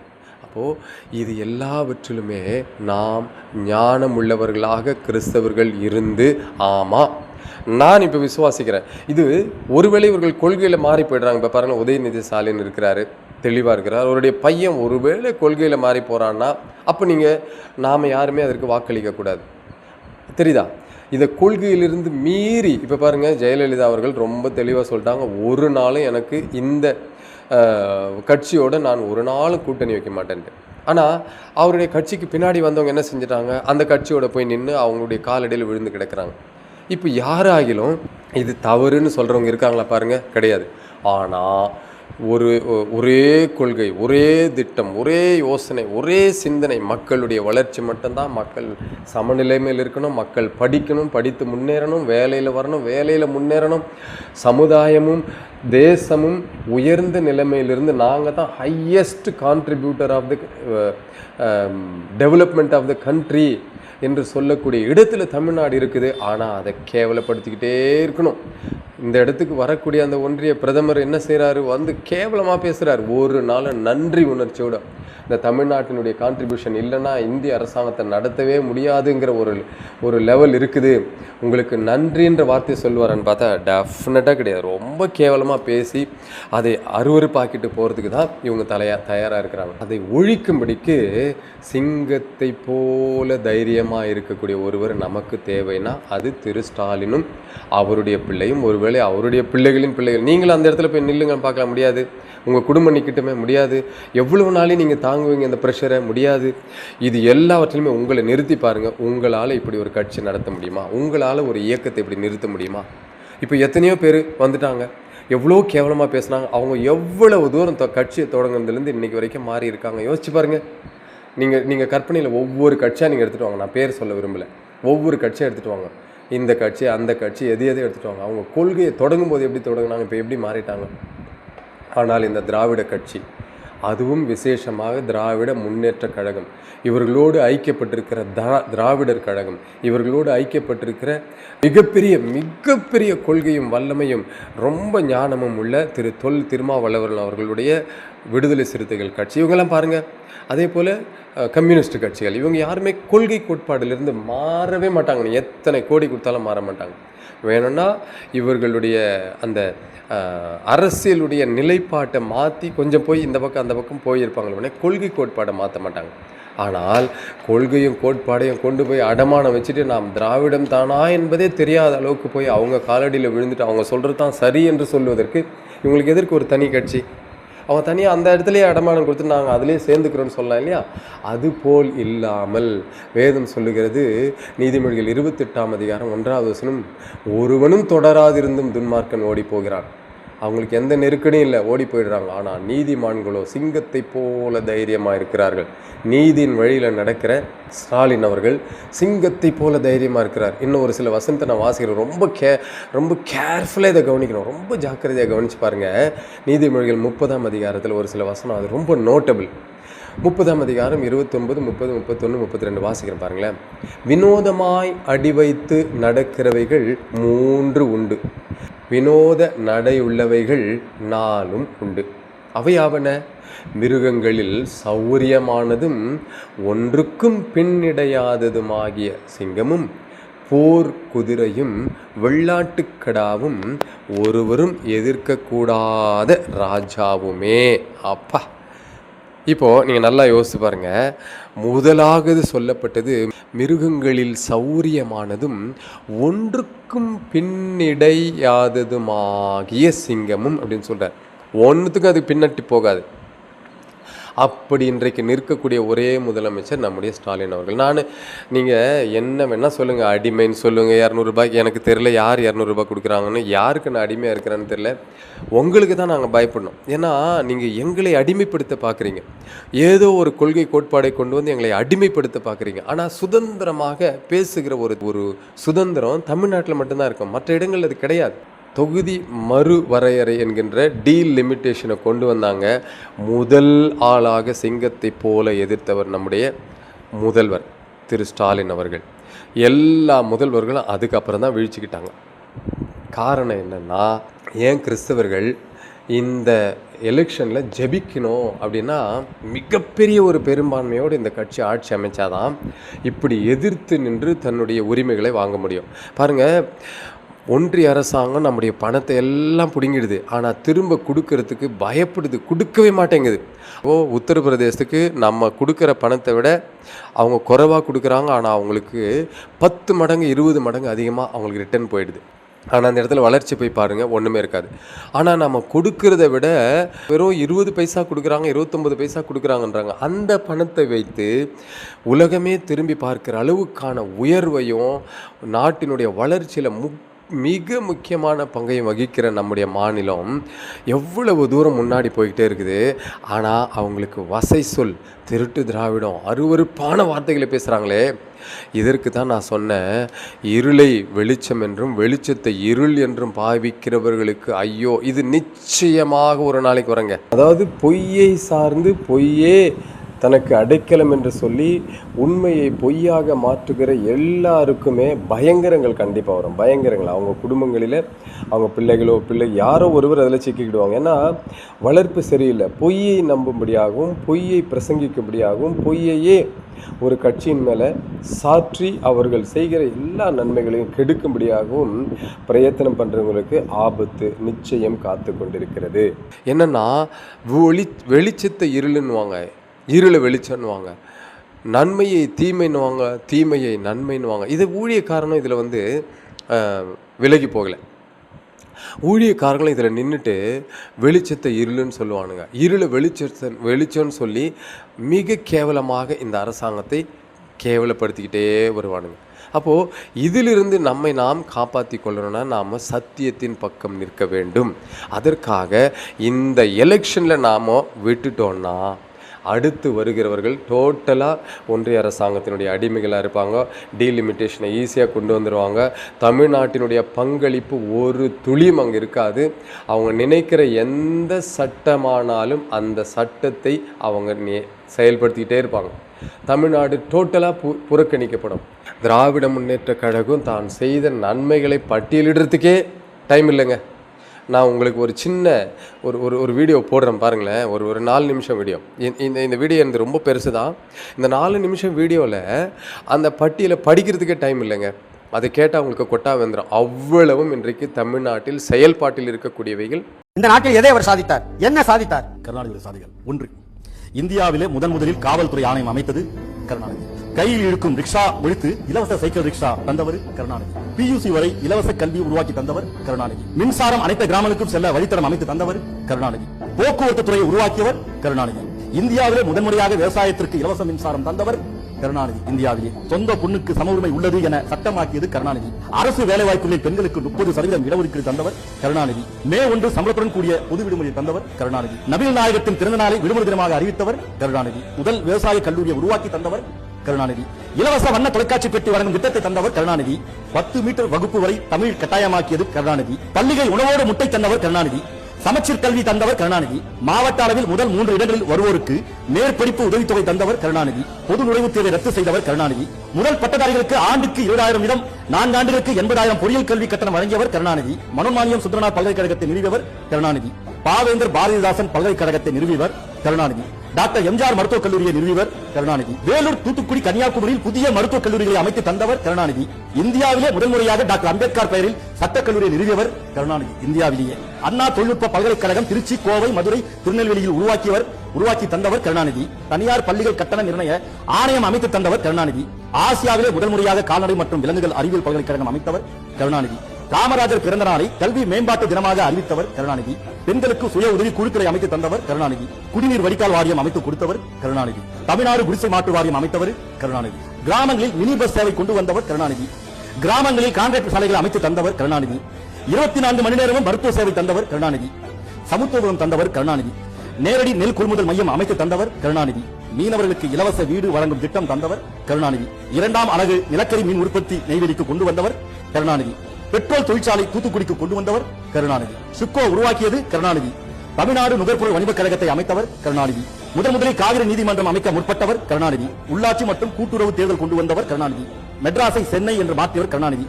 உலக தமிழர்களுக்கு உதவ தமிழ் மெய்நிகர் பல்கலைக்கழகத்தை தந்தவர் கருணாநிதி. உழவர் சங்க திட்டத்தை தந்தவர் கருணாநிதி. 133 அடி திருவள்ளுவர் சிலையை கன்னியாகுமரியில் வைத்தவர் கருணாநிதி. டைட்டில் பார்க் சென்னையில் அமைத்தவர் கருணாநிதி. ஆசியாவிலே மிகப்பெரிய பேருந்து நிலையம் சென்னை கோயம்பேடு நிலையம் அமைத்தது கருணாநிதி. அறிஞர்களுக்கு தியாகிகளுக்கு மணிமண்டபம் கட்டித் தந்தவர் கருணாநிதி. 20 அணைகள் கட்டித் தந்தவர் கருணாநிதி. மதுரை நீதிமன்றம் கட்டித் தந்தவர் கருணாநிதி. சென்னை போக்குவரத்து நெரிசலை தவிர்க்க 9 மேம்பாலங்களை கட்டித் தந்தவர் கருணாநிதி. 9 மாவட்டங்களில் புதிய மாவட்ட ஆட்சியர் அலுவலர்களை கட்டித் தந்தவர் கருணாநிதி. 104 கோடி ரூபாயில் சென்னை பொது மருத்துவமனை புதிய கட்டடம் தந்தவர் கருணாநிதி. ஒப்பந்த பணியாளருக்கு ஓய்வூதிய திட்டத்தை தந்தவர் கருணாநிதி. போக்குவரத்து துறை ஊழியர்களுக்கு ஓய்வூதிய திட்டத்தை தந்தவர் கருணாநிதி. 1 கிலோ அரிசி 1 ரூபாய் திட்டத்தை தந்தவர் கருணாநிதி. பொது விநியோக திட்டத்தின் மூலம் சமையல் எண்ணெய் மற்றும் பல வீட்டுப் பொருட்கள் நியாய விலையில் தந்தவர் கருணாநிதி. நியாய விலை கடையில் 10 சமையல் பொருட்கள் ரூபாய் 50க்கு தந்தவர் கருணாநிதி. விவசாய கடன் 7000 கோடியை தள்ளுபடி செய்தவர் கருணாநிதி. சரியான நேரத்தில் வங்கிக் கடனை திருப்பி செலுத்தும் விவசாயிகளுக்கு வட்டி இல்லை என்றவர் கருணாநிதி. ரூபாய் 180 கோடி செலவில் காவிரி குண்டூர் நதிநீர் இணைப்பு திட்டம் தந்தவர் கருணாநிதி. ரூபாய் 369 கோடி செலவில் தாமிரபரணி, கருமேனியாறு, நம்பியாறு நதிநீர் இணைப்பு திட்டம் தந்தவர் கருணாநிதி. ரூபாய் 2 லட்சம் மதிப்புள்ள இலவச மருத்துவ காப்பீடு திட்டம் தந்தவர் கருணாநிதி. இதய நோய், சர்க்கரை நோய், புற்றுநோய்க்கான நலமான தமிழக திட்டம் தந்தவர் கருணாநிதி. மத்திய அரசோடு இணைந்து 108 ஆம்புலன்ஸ் சேவையை தந்தவர் கருணாநிதி. புதிய டைட்டில் பார்க் திருச்சி, கோவை, மதுரை, திருநெல்வேலியில் உருவாக்கியவர் கருணாநிதி. பேருந்து கட்டணம் ஏற்றாமல் 13,000 புதிய பேருந்துகளை தந்தவர் கருணாநிதி. அருந்தறிஞர் இனத்திற்கு 3% இடஒதுக்கீடு தந்தவர் கருணாநிதி. இஸ்லாமியருக்கு 3.5% தனி இடஒதுக்கீடு வழங்கியவர் கருணாநிதி. 420 பேரூராட்சிகள் உருவாக்கி அனைத்து பேரூராட்சி அண்ணா மறுமலர்ச்சி திட்டத்தை தந்தவர் கருணாநிதி. அனைத்து இனத்தினரும் அச்சகராகும் உரிமையை பெற்றுத் தந்தவர் கருணாநிதி. உலக தரம் வாய்ந்த அண்ணா நூற்றாண்டு நூலகத்தை நிறுவியவர் கருணாநிதி. ஆசியாவிலே திரும்பி பார்க்க வைத்த புதிய சட்டமன்றம் நிறுவியவர் கருணாநிதி. அடையார் சூழியல் ஆராய்ச்சி பூங்கா அமைத்தவர் கருணாநிதி. சென்னை செம்மொழி பூங்கா அமைத்து தந்தவர் கருணாநிதி. கடலிலே குடிநீராக மாற்றும் திட்டத்தை தந்தவர் கருணாநிதி. ஜப்பான் நாட்டு வங்கி உதவியோடு மெட்ரோ ரயில் திட்டம் தந்தவர் கருணாநிதி. ஒகனக்கல் கூட்டு குடிநீர் திட்டம் தந்தவர் கருணாநிதி. ராமநாதபுரம் பரமக்குடி கூட்டு குடிநீர் திட்டம் தந்தவர் கருணாநிதி. கலைஞர் வீடு திட்டம் தந்தவர் கருணாநிதி. முதல் உலக தமிழ் செம்மொழி மாநாடு நடத்தியவர் கருணாநிதி. தமிழுக்கு செம்மொழி அந்தஸ்தை பெற்றுத் தந்தவர் கருணாநிதி. 119 புதிய நீதிமன்றங்களை உருவாக்கியவர் கருணாநிதி. இலவச சிலிண்டர் வழங்கியவர் கருணாநிதி. பேருந்து, பால், மின்சார கட்டணங்களை உயர்த்தாதவர் கருணாநிதி. ஏனென்றால் அது ஏழை நடுத்தர வர்க்கங்களின் தேவை பயன்பாடு என்பதால் மாவட்ட தலைநகர்களில் மருத்துவக் கல்லூரி, பொறியியல் கல்லூரி துவங்கியவர். ஜெயலலிதா ஒண்ணு செய்யலையா? எம்ஜிஆர் ஒண்ணு செய்யலையா? காமராஜர் ஒண்ணு செய்யலையா? எல்லாரும் மணலி போடுங்க. வள்ளுவர் கோட்டம் கட்டியதுக்கு, திருவள்ளுவர் சிலை வைத்ததுக்கு நாங்க பாராட்டுறோம். அதுக்கு தான் 39 கோடிக்கு சமாதி கட்டி வச்சிருக்கேன். கேட்டுங்க, அந்த பெண்ல என்ன கையெழுத்து போட்டாருன்னு கேட்டுங்க. அந்த திட்டங்கள் வந்து நான் சொல்லிட்டேன். கேட்டேன், நான் மைக் ஓடி போறேன். உங்ககிட்ட பின்னாடி கொடுக்க வரேன். எதை சொல்றீங்க? நீங்க என்னங்க சீமான் நீங்க கேட்டீங்க. இத்தனை திட்டங்களும் திராவிட முன்னேற்ற கழகத்தால் வந்தது. யோசிச்சு பாருங்க, அவ்வளவு நன்மைகளை செய்திருந்தோம். இந்த அரசாங்கம் தீமை செய்துன்னு சொல்கிறவங்க ஐயோன்னு சொல்ல முடியுமா? என்ன யோசிச்சு பாருங்க. அவங்க வெளிச்சத்தை இருளுன்னு சொல்கிறாங்க, ஆனால் வெளிச்சத்தை வெளிச்சோன்னு சொல்கிறதுக்கு இந்த திராவிட முன்னேற்ற கழகம் போராடிக்கிட்டு இருக்குங்க. இவங்க செய்த எல்லா நன்மையும் தீமைன்னு சொல்லிக்கிட்டு இருக்காங்க. ஆனால் தான் செய்த நன்மைகளை நன்மை என்று சொல்லுவதற்கு கூட இந்த திராவிட முன்னேற்ற கழகம் போராடு. எவ்வளவு ஒரு பரிதாப நிலை பாருங்க. இதற்கு விரோதமாக இந்த கட்சி ஒழிக்கணும்னு கிறிஸ்தவங்களை நீங்கள் கையெடுத்தீங்கன்னா உங்களுடைய சந்ததிகள் எவ்வளவு ஒரு பெரிய அருவருப்புக்குள்ளே போகும். யோசிச்சு பாருங்க. ஆகையினால தான் நான் போன முறையே உங்களுக்கு போன வீடியோவில் சொல்லிட்டேன், இந்த காலத்திலே நீ மௌனமாக இருந்தால், எஸ்தரில் 4ஆம் அதிகாரம் 14ஆம் வசனம், இந்த இக்கட்டு காலத்திலே நீ மௌனமாக இருந்தால் யூதருக்கு சகாயமும் ரட்சிப்பும் வேறொரு இடத்திலிருந்து எழும்பும். கன்ஃபார்ம் தமிழ்நாடுக்கு ரட்சிப்பும் சகாயமும் தேவனிடத்திலிருந்து வேறொரு வழியில் கிடைச்சிரும். அப்பொழுது நீயும் உன் தகப்பன் குடும்பத்தாரும் அழிவீர்கள். அப்போது நீங்களும் உங்களுடைய குடும்பம், நீங்கள் ஏன்னா பொய்யை நீங்கள் அடைக்கலமாக கொண்டுட்டீங்க, பொய்யை உங்களுடைய சொந்தமாக நீங்கள் வைத்திருக்கிறீர்கள். நான் இன்னொரு வசனத்தை வாசிக்கிறேன். ஏசாயா 28ஆம் அதிகாரத்தில் ஒரு சில வசனத்தை வாசித்து நான் அதை சீக்கிரம் முடிச்சிடுறேன். நீங்கள் மரணத்தோட உடன்படிக்கையும் பாதாளத்தோட ஒப்பந்தமும் பண்ணினோம். வாதை பெருகினாலும் வெள்ளமாய் புரண்டு வந்தாலும் வாதை பெருவெள்ளமாய் புரண்டு வந்தாலும் எங்களை அணுகாது, நாங்கள் பொய்யை எங்களுக்கு அடைக்கலமாக்கி மாயையின் மறைவிலே வந்து அடைந்தோம் என்கிறீர்கள். இப்படி நீங்கள் எல்லாருமே ஊழியக்காரர்கள் முதற்கொண்டு விசுவாசிகள் வரைக்கும் திராவிட முன்னேற்ற கழகத்துக்கு எதிர்ப்பு நிற்கிறீங்க. நீங்கள் மரணத்தோடு உடன்படிக்கை பண்ணியிருக்கீங்க. ஆபத்து பெருவெள்ளம் போல வந்தாலும் எங்களை தொடாதுன்னு நினைக்கிறீங்க. நீங்கள் என்ன சொல்கிறீங்க? நாங்கள் பொய்யை எங்களுக்கு அடைக்கலமாக்கி மாயையின் மறைவிலே வந்து அடைந்தோன்னு சொல்கிறீங்க. இப்போ கர்த்தர் சொல்கிறாரு, நான் நியாயத்தை நூலும் நீதியை தூக்கு நூலுமாக வைப்பேன், பொய் என்னும் அடைக்கலத்தை கல்மழை அழித்து விடும், மறைவிடத்தை அதாவது மாயை என்கின்ற மறைவிடத்தை ஜலப்பிரவாகம் அடித்து கொண்டு போகும். நீங்கள் மரணத்தோடு 18வது வசனம், நீங்கள் மரணத்தோடு செய்த உடன்படிக்கை விருதாவாகி நீங்கள் பாதாளத்தோடு செய்த ஒப்பந்தம் நிற்காதே போம். வாதை புரண்டு வரும்போது அதன் கீழ் மிதிக்கப்படுவீர்கள். அது புரண்டு வந்த மாத்திரத்தில் உங்களை அடித்து கொண்டு போவோம். அது நாள்தோறும் இரவும் பகலும் புரண்டு வரும். அதை பற்றி பிறக்கும் செய்தியை கேட்பதும் சஞ்சலத்தை உண்டாக்கும். இவ்வளவு பயங்கரத்தை தேவன் சொல்றார். நீங்க இப்ப திருந்தலைன்னா எவ்வளவு பெரிய பயங்கரத்தை நீங்கள் நாடி போறீங்கன்றது யோசிச்சு பாருங்க. உங்கள் பிள்ளைகளின் பிள்ளைகள் இந்த பயங்கரத்தில், நான் உங்களை பயமுறுத்தலைங்க, நான் வசனத்தை சொல்கிறேன், திருத்திக் கொள்ளுங்கள். வசனத்தின் மூலமாக உங்களை இப்போ பாருங்கள் 22வது வசனம் சொல்லுது, இப்பொழுது உங்கள் கட்டுகள் பலத்து போகாதபடிக்கு பரியாசம் பண்ணாதிருங்கள். தேசம் அனைத்தின் மேலும் நிர்ணயிக்கப்பட்ட சங்காரத்தின் செய்தியை சேனைகளின் கர்த்தராகி ஆண்டவராலே கேள்விப்பட்டிருக்கிறேன் அப்படின்னு சொல்கிறார். இது வேதத்தினுடைய ரகசியங்களை அறிந்த நமக்கு மிக அவசியம். ஆகினால எல்லா பொய்யும் விட்டுருங்க. அவங்க மன்னர் ஆட்சி செய்கிறாங்க, என்னென்னலாம் கொண்டு வரட்டங்க. நீதியுள்ள தேசமாகிய தமிழ்நாட்டிலும் கூட அவர்கள் அநியாயம் செய்து கர்த்தருடைய மகத்துவத்தை கவனிக்காமல் போயிடுவாங்க. அதுபோல் இன்றைக்கி நீங்கள் பாருங்களேன், தமிழ்நாட்டில் நீதி சரியில்லை, நியாயம் சரியில்லை, பெண்களுக்கு சுதந்திரம் இல்லை, சாராயம் ஆறா வருதுன்னு சொல்கிறாங்க இல்லையா. அவங்கக்கிட்ட சொல்லி நீங்கள் போயிட்டு கொஞ்ச நாளைக்கு உத்தரப்பிரதேசத்தில் இருங்க, ஒரு 10 வருஷம் இருங்க போதும், ஒரு 5 வருஷம் அங்கே இருந்துட்டு வாழ்ந்துட்டு வாங்க அப்படின்னு சொல்லுங்கள் பார்க்கலாம். நீங்கள் போயிட்டு மகாராஷ்டிராவில் இருங்க, நீங்கள் போய் டெல்லியில் இருங்க, நீங்கள் போய் அங்கே இருங்கன்னு சொல்லி பாருங்கள். அப்போ தெரியும் அவங்களுடைய சுயரூபம். இதுதான் இன்றைக்கு நாம் புரிந்து கொள்ள வேண்டிய உண்மை. மே 4ஆம் தேதிக்கு மேலே கர்த்தரால் கொடுக்கப்படுகிற ஒரு பெரிய சுதந்திரமும் சகாயமும் ரட்சிப்பும் தமிழ்நாட்டிற்கு தேவன் கொடுத்து திராவிட முன்னேற்ற கழகத்தை நிலைநிறுத்துவார். அவங்க சத்தியத்தை அறிஞ்சிருக்காங்களோ இல்லையங்க, ஆனால் அவங்க சத்தியத்தின்படி நடக்கிறாங்கங்கிறத நான் திட்டமும் தெளிவுமாக அறிந்திருக்கிறேன். அவங்க சத்தியத்தை பற்றி தெரியாமலேயே சத்தியத்தின்படி நடக்கிறாங்க. ஆனால் சத்தியம் தெரிஞ்ச கிறிஸ்தவங்க ஜாதியை விடலை, உயர்வு தாழ்வை விடலை, ஏழை பணக்காரன்ற மாற்றத்தை விடலை. ஏழையை நேசிக்கிற மாதிரி பணக்காரனை நேசிக்க மாட்டாங்க, பணக்காரனை நேசிக்கிற மாதிரி ஏழையை நேசிக்க மாட்டாங்க. ஆனால் திராவிட முன்னேற்ற கழகம் இது எல்லாத்தையும் செஞ்சிடணும். ஏன்னா அவங்களுக்கு சத்தியமே தெரியலனாலும் அவங்க செஞ்சிடணும்.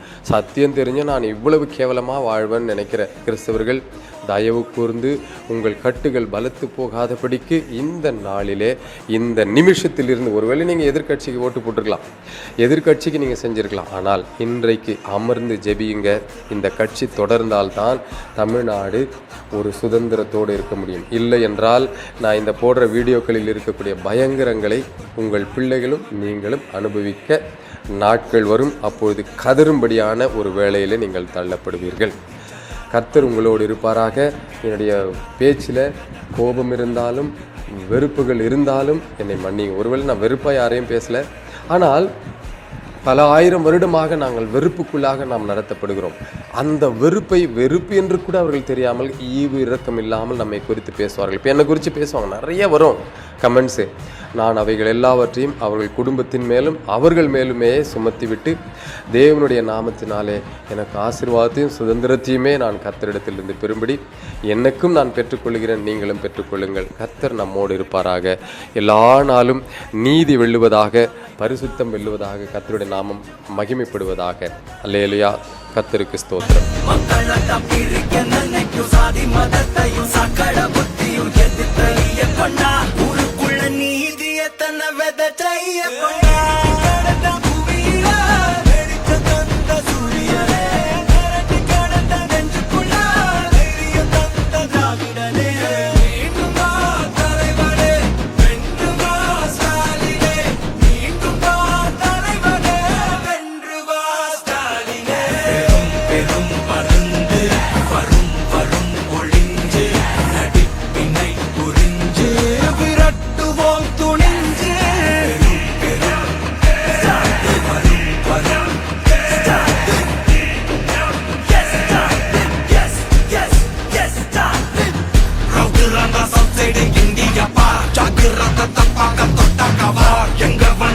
சிவப்பு சிவப்பு சா எங்க கதை அகர முதல தொட்டு தாடி கிளவன் பிளட்டு உதிச்சது உதய சூரியன் பா ஆட்டம் போட்ட கொட்டிய புடிச்சதா மாறமாட்டோம் வெளிச்சம் கிடைச்சதா எங்க கதை அகர முதல தொட்டு அறிஞர் அண்ணா பிளட்டு அகர முதல தொட்டு தலைவர் கலைஞர் பிளட்டு அகர முதல தொட்டு தலைவர் கலைஞர் பிளட்டு